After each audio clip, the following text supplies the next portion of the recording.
Welcome today in front of me OnePlus 10 Pro, and I'll show you how to change notification sound on this device. So first you should go into the settings application, and after that scroll to the sounds and vibration.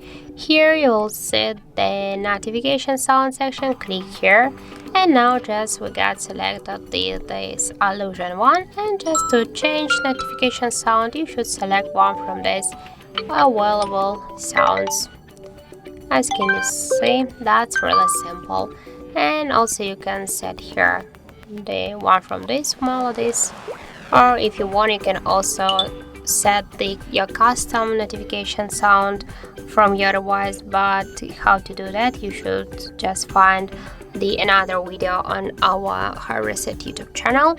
So just to change the notification sounds from the available ones, select for example this one, go back now, and here you'll see that we just successfully changed our notification sound to another one.